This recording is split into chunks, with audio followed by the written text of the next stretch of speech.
Hello बच्चों, आप सभी का स्वागत है आरके स्टडी पॉइंट में। आज की इस वीडियो में हम बात करेंगे राष्ट्रीय मिलिट्री स्कूल अर्थात आरएमएस का जो अभी अभी एंट्रेंस हुआ है उसके आंसर की। यह एंट्रेंस एग्जाम क्लास 6 के बच्चों के लिए होता है। इसके लिए कई लाख बच्चों ने जो है कि भाग लिया है, जिसमें से कुछ ही बच्चों का सिलेक्शन हो पाएगा। तो इसमें हम आपको बताएंगे कि इसका आंसर की क्या है। आप जो है कि अपने क्वेश्चन का आंसर मिला के आप अपने को जांच सकते हैं कि आपने कितने क्वेश्चन सही किए, कितने क्वेश्चन गलत किए। तो यहाँ सबसे पहले बात करते हैं प्रश्नों की। तो इसमें कुल प्रश्नों की संख्या बच्चों 200 है, जिसमें से 200 अंक के हैं। इसमें से इंग्लिश मतलब 4 सेक्शन बटा हुआ, इंग्लिश का, जनरल साइंस का और इंटेलिजेंस का और मैथमेटिक्स का। प्रत्येक सेक्शन से 50-50 क्वेश्चन है और 50-50 नंबर के, यानी टोटल 200 अंक के हैं। अब इसमें आपको देखना है कि कितना नंबर आप आ पाते हो। चलिए हम लोग स्टार्ट करते हैं, जो है कि आंसर की देखना स्टार्ट करते हैं। इसमें सबसे पहले हम लोग जनरल नॉलेज की जो है कि आंसर की करेंगे, उसके बाद बाकी धीरे धीरे सबकी करेंगे हम लोग। तो चलिए हम लोग देखते हैं जनरल नॉलेज के क्वेश्चंस को।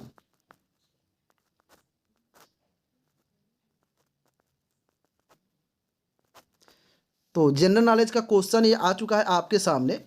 देखिए ये 51 नंबर क्वेश्चन जो है कि जनरल नॉलेज का है। ये जनरल नॉलेज का ये भले ही पहला क्वेश्चन है और सीरीज में ये 51 नंबर क्वेश्चन है। तो चलिए हम लोग बात करते हैं पहले क्वेश्चन की। तो पहला क्वेश्चन है, चिल्का झील किस राज्य में स्थित है? यानी इंग्लिश में भी यहाँ पे लिखा हुआ in which state in Chilka lake situated. तो यहाँ पे देखिए इसका जो राइट आंसर बच्चों होगा वो हो जाएगा उड़ीसा। यानी उड़ीसा में जो है कि चिल्का झील स्थित है। तो ये जो 51 नंबर का जो है कि बी नंबर ऑप्शन सही हो जाएगा, यानी B is the right answer होगा। फिर बात करते हैं बच्चों यहाँ पे, निम्न में से प्राचीनतम बलित पर्वतमाला कौन सी है? तो इसका जो राइट आंसर हम लोग का हो जाएगा वो हो जाएगा यहाँ से अरावली, यानी अरावली हम लोग का करेक्ट आंसर हो जाएगा। अब बात करते हैं इसके अगले प्रश्न की अर्थात 53 नंबर की। तो यहाँ पे देख सकते हो कह रहा है, प्राइवेट सेक्टर या निजी रिलायंस तेल संयंत्र लिमिटेड की एकमात्र तेल शोधन की इकाई किस शहर में स्थित है? ऑप्शन में दिया है गुवाहाटी, जामनगर, मुंबई और सैसलमेर। तो इसका जो राइट आंसर होगा वो होगा जामनगर। इसका राइट आंसर क्या होगा बच्चों? जामनगर। तो आपको ये मिला लेना है। आगे बात करें 54 नंबर प्रश्न की। तो 54 नंबर प्रश्न कह रहा है कि ज्वालामुखी उद्भेदन में कौन सी मृदा संबंधित है, मतलब कौन सी मृदा संबंधित है?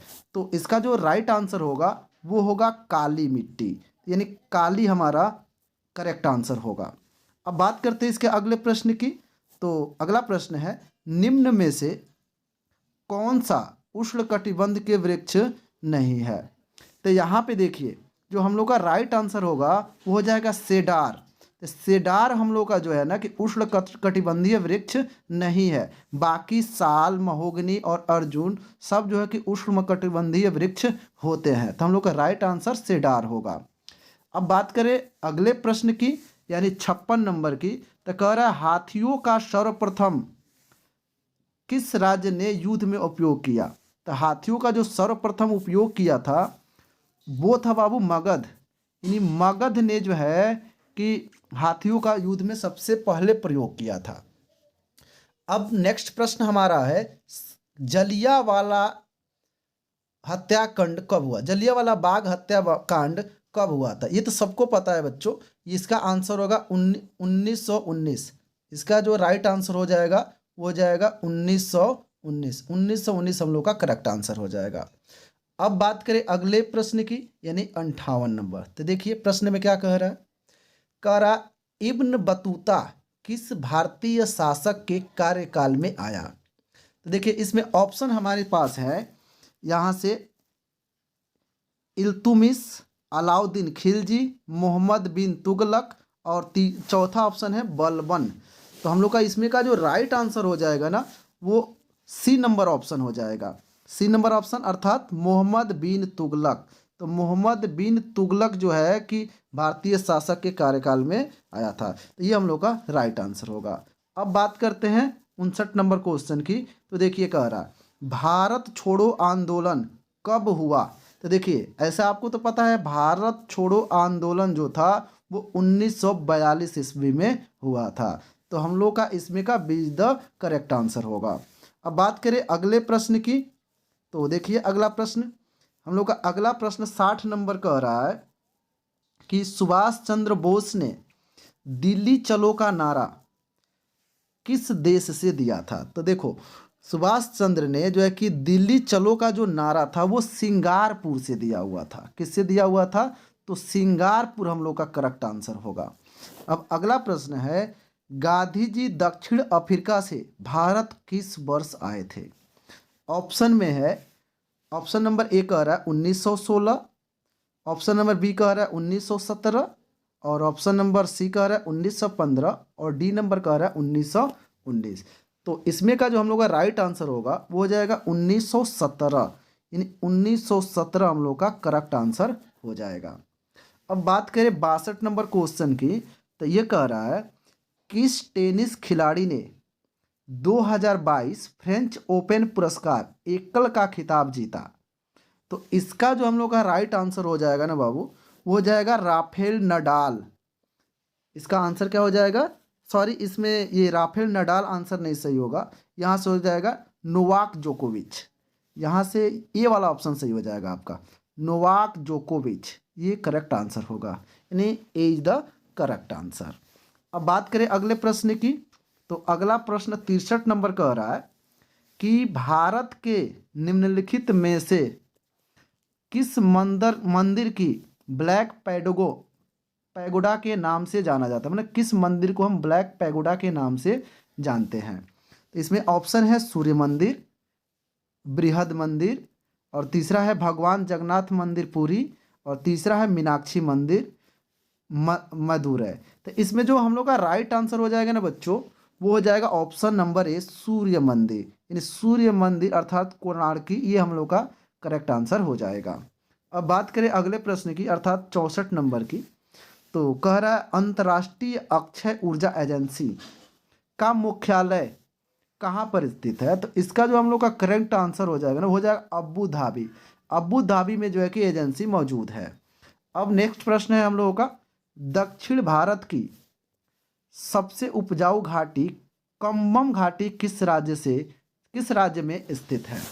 तो हम लोग का इसमें का जो राइट आंसर होगा वो हो जाएगा तमिलनाडु, यानी option number C is the correct answer. Next प्रश्न है 66 नंबर, कह रहा है कि चंबल नदी निम्नलिखित में से किस राज्य से होकर नहीं बहती है? तो इसमें बताना है आपको कि किस राज्य से होकर नहीं बहती है। तो देखिए ये जो नदी है वो मध्य प्रदेश से बहती है, राजस्थान से भी बहती है, और उत्तर प्रदेश से भी बहती है। तो केवल एक ही बच गया है, गुजरात। तो हम लोग का 66 नंबर का जो ऑप्शन हो जाएगा बाबू, वो हो जाएगा ऑप्शन नंबर सी, यानी C is the correct answer, यानी सी हम लोग का राइट आंसर हो जाएगा। ये आपको लगा लेना है, सी नंबर हम लोग का करेक्ट आंसर होगा। अब बात करें नेक्स्ट प्रश्न की अर्थात 67 की, कह रहा सहरिया जनजाति के लोग मुख्य रूप से डैश दिया है में पाए जाते हैं, मतलब किस में पाए जाते हैं आपको बताना है। तो इसका जो हम लोग का राइट आंसर होगा वो हो जाएगा मध्य प्रदेश, यानी मध्य प्रदेश में जो है कि सहरिया जनजाति के लोग पाए जाते हैं। उड़ीसा ऑप्शन जो है कि सही नहीं होगा, इसमें आंसर होगा मध्य प्रदेश, यानी 66 का option number be the correct answer. अब बात करें नेक्स्ट प्रश्न की, तो हम लोग का 68 नंबर क्वेश्चन कह रहा है अमिट स्याही, जैसे कि चुनावी स्याही जो होता है ना, जो लोग वोट देने जाते हैं तो काली उंगली पे लगाते हैं, में प्रयुक्त होने वाला रसायन कौन सा है? तो देखिए हम आपको बता दें, इसमें जो प्रयुक्त होने वाला जो रसायन होता है वो होता है सिल्वर नाइट्रेट। तो हम लोग का जो करेक्ट आंसर हो जाएगा वो हो जाएगा option number see the correct answer. अब बात करें अगले प्रश्न की, तो अगला प्रश्न कह रहा है 69 नंबर, निम्नलिखित में से युद्ध गणराज्य का संबंध किससे है? आपको युद्ध बोल रहा है, बुद्ध गणराज्य का संबंध किससे है? तो देखिए बुद्ध गणराज्य का जो संबंध है वो शाक्य से है, यानी शाक्य से हमारा संबंध है, बुद्ध का संबंध है। अब बात करें नेक्स्ट प्रश्न की, तो 70 नंबर प्रश्न कह रहा है रामचरितमानस के रचयिता तुलसीदास निम्नलिखित में से किस शासक के मकालीन थे? तो देखिए ये जो है कि अकबर के मकालीन थे ये। तो हम लोग का जो राइट आंसर हो जाएगा ना वो अकबर होगा। Akbar is the correct answer, यानी ए ऑप्शन हम लोग का सही हो जाएगा। अब नेक्स्ट प्रश्न 71 नंबर करा, त्रिपिटक किसकी पवित्र पुस्तकें है? तो देखिए त्रिपिटक जो है कि वो बौद्ध की जो है कि पवित्र पुस्तकें हैं। तो हम लोग का राइट आंसर हो जाएगा ए इज द करेक्ट आंसर। अब नेक्स्ट प्रश्न है, दी रेड फ्लिक लाइन किन दो देशों के बीच की सीमा है? ये तो आपको भी पता है, ये जो रेड क्लिफ जो लाइन होती है वो भारत और पाकिस्तान के बीच की रेखा है। अब नेक्स्ट प्रश्न हम लोगों का है 73 नंबर। ये कह रहा है भारत में कौन सा परमाणु ऊर्जा स्टेशन पूरी तरह से स्वदेशी रूप से बनाया गया है? ऑप्शन में कह रहा है तारापुर, रावत भाटा, नरोरा, यहाँ पे कलपकम। तो देखिए ये कलपकम ही हम लोग का राइट आंसर भी है। तो हम लोग का जो करेक्ट आंसर होगा वो ऑप्शन नंबर डी होगा, यानी D is the correct answer. Next प्रश्न कह रहा है भारत की सबसे पुरानी पर्वत श्रृंखला कौन सी है? तो देखिए भारत की जो सबसे पुरानी पर्वत श्रृंखला है वो है अरावली। तो हम लोग का अरावली करेक्ट आंसर हो जाएगा, यानी option number A is the correct answer. Next प्रश्न देखते हैं 75 नंबर। तो देखिए 75 नंबर क्वेश्चन आपके सामने है। कह रहा है यहाँ से कि राज्यसभा के सदस्यों का चुनाव किसके द्वारा किया जाता है? तो देखिए राज्यसभा के सदस्यों का जो चुनाव होता है वो विधानसभा के निर्वाचित सदस्य के द्वारा किया जाता है। तो हम लोग का जो करेक्ट आंसर होगा वो ऑप्शन नंबर सी होगा, यानी C is the correct answer. Next प्रश्न हम लोगों का है कि वर्तमान लोकसभा है। तो देखिए वर्तमान लोकसभा जो है वो 17वीं लोकसभा वर्तमान है। तो option number B is the correct answer हो जाएगा।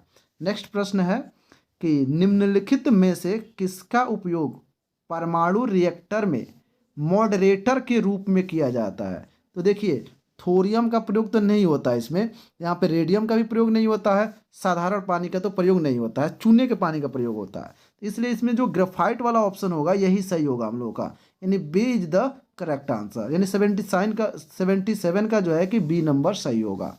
बात करें अगले 78 की, तो कह रहा है कि भारतीय स्टॉक एक्सचेंज कहाँ स्थित है? तो देखिए भारतीय स्टॉक एक्सचेंज इसमें ऑप्शन भी दिया हुआ है, गुड़गांव, मुंबई, नोएडा, कोलकाता। तो देखिए इसका जो हम लोग का राइट आंसर हो जाएगा ना वो होगा option number B, Mumbai is the correct answer. Option number B हम लोग का इसमें सही होगा। 79 नंबर क्वेश्चन कह रहा है भारतीय यूरेनियम कॉरपोरेशन लिमिटेड कहाँ स्थित है? देखिए कह रहा where is uranium corporation of India limited situated. तो ये कहाँ होगा बाबू? तो आप लोग सोचिए, इसमें ये जैसलमेर तो नहीं हो सकता, नहीं बिल्कुल नहीं, बेंगलुरु तो हो ही नहीं सकता, थुम्बा भी नहीं हो सकता, एक ही ऑप्शन बचेगा हम लोगों का जादुई गुड्डा। तो जादुई गुड्डा is the correct answer. Next प्रश्न, राष्ट्रीय रक्षा महाविद्यालय किस शहर में स्थित है? तो बिल्कुल इसका जो है कि दिल्ली आंसर सही हो जाएगा, यानी ए इज द करेक्ट आंसर, यानी राष्ट्रीय रक्षा महाविद्यालय जो है कि नई दिल्ली में स्थित है।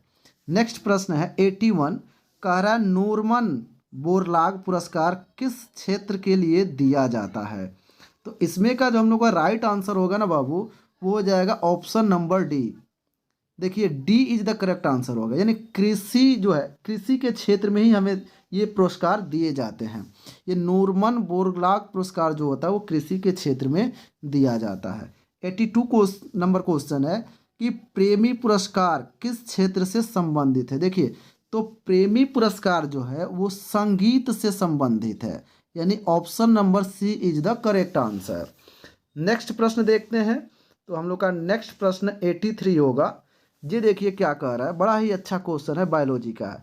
कोशिका अध्ययन को क्या कहते हैं? तो कोशिका अध्ययन को साइटोलॉजी कहते हैं, यानी option A is the correct answer. अगला क्वेश्चन है हम लोग का कि पोलियो के टीके की खोज किसने की? तो देखिए पोलियो के टीकों की खोज जो है कि यहाँ पे जो है कि थोड़ा सा यहाँ धुंधला दिख रहा है, वैसे फिर भी देखिए क्या कह रहा है, John F Enders, Charles Nicolle, यहाँ पे लुई पास्चर, यहाँ पे जोनफ साक। तो इसमें का जो हम लोग का राइट आंसर हो जाएगा ना, वो हो जाएगा option number D, Jonas Salk. यही हम लोग का शौक जो है, ये जो जोनस शौक है, option number D is the correct answer हो जाएगा। नेक्स्ट प्रश्न कह रहा रक्त का थक्का जमाने में कौन सा विटामिन सहायक है। तो रक्त का थक्का जमाने में जो है कि विटामिन के सहायक है, यानी option number C is the correct answer. Next प्रश्न कह रहा है कि मीथेन को सामान्यतः क्या कहते हैं। तो मीथेन को बच्चों सामान्यतः मार्स गैस कहा जाता है। यही तो गैस है जो सड़े गले जो है कि पदार्थों से ये निकलता है।